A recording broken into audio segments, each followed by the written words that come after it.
Welcome back to Sunday Edition. As we look at the child care crisis, this new apartment complex is unique in Utah, and it could be a game changer.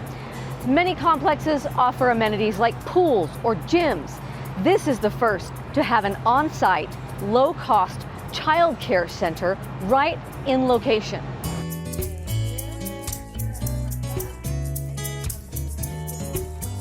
We're here today for an exciting opening. Yes, Neighborhood House at Spark. It's our first satellite preschool location that we've been able to open, and we're here on opening day with a whole bunch of preschoolers at Spark, the affordable housing complex. What makes this so unique? This is an amazing model to bring the public-private funding together to be able to build something that really helps our community.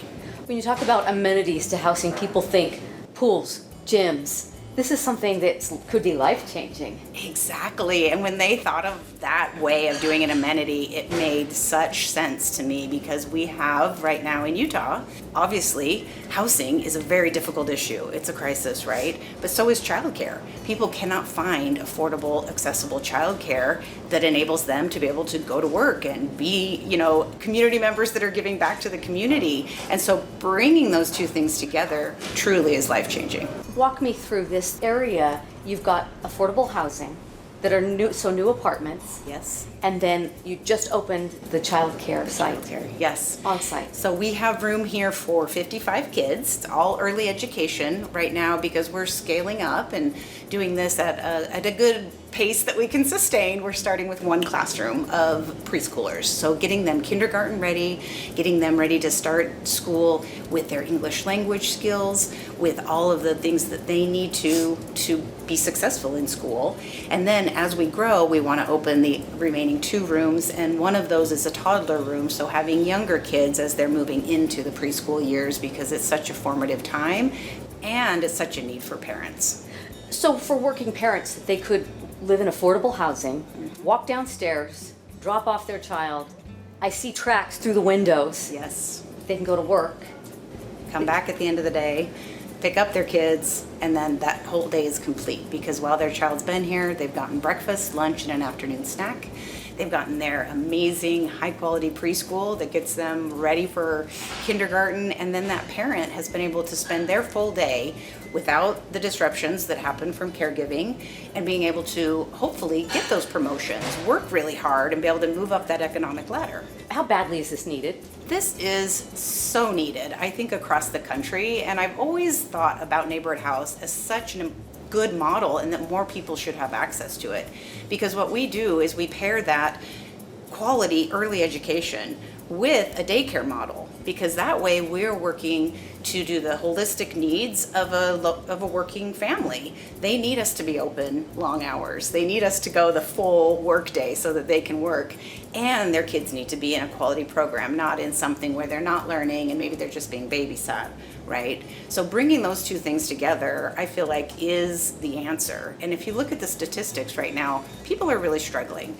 I'm sure all of the viewers know it's hard right now. There's a lot of inflation, things are costly, and imagine if you're, like one of our clients, average client is a single parent making under $40,000 a year and has 3 kids. How do you make that work, right? How do you even make ends meet at that level? But with affordable childcare and then helping them connect to other community resources and their wraparound services, they're able to be successful. Their families are able to be happy. They're able to move up the economic ladder and to be able to achieve what we all want, which is a happy, successful family.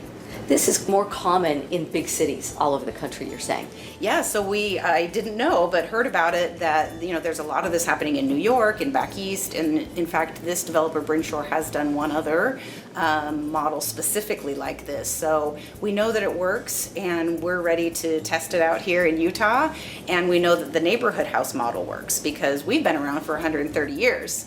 We've been around for 2 years before before Utah was even a state. So we have a tried and tested model. So bringing those two things together, I think, is just really fabulous. So could this be a model for other businesses, complexes, cities to try to partner on? Absolutely, because there's no one solution to childcare, and it can't come from just one funding source. We all have to come together around this because really it's infrastructure. This is what fuels our economy, right? If parents that are out there working, maybe in the service industry, maybe doing all kinds of things that we need them to be doing, don't have access to daycare, then they're not out there working. So it really is an infrastructure model, and we need to bring everybody in on making that work. So it's important to businesses. It's important to the government because we're getting the kids kindergarten ready. We're going to save them money. If kids go through our program, they're going to be paying less for different services later.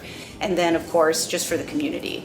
So you touched on this. This is an issue, even if you don't have preschool children or need daycare, this is an issue that affects you.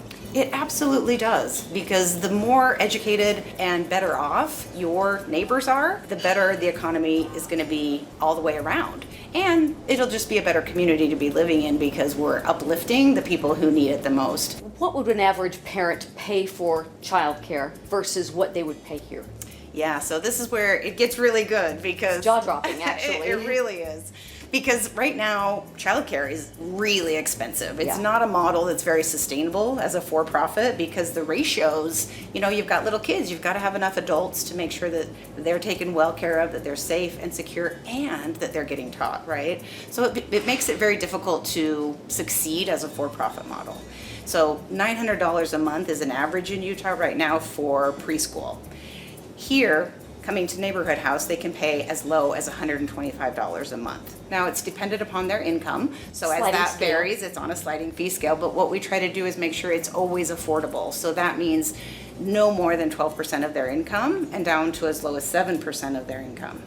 And compare that with for-profit, where they can be paying up to 20% of their income, sometimes more than it costs to send a kid to the community college to have them go to preschool. This is a unique private partnership. You can't rely on one funder. You, in fact, have almost a dozen different components of that. Right. So the way that they were able to get this built and to help build out the preschool and early ed portion of it was really some stacked funding and different things that they were able to do with investors and funders who bring that in because they benefit with tax credits. Right? So being able to stack that funding, bring in the public-private partnership allows for people who are invested, like Goldman Sachs was one of the investors here. They know it makes the community a better place, and it also helps them as a business in the model that we're doing. So it's kind of a win-win all around. We love showing not just problems but solutions, so we're going to keep an eye on that new model. Up next, the summer screen surge. We've got a tech expert here to show us some tools to help limit the potential harms of technology.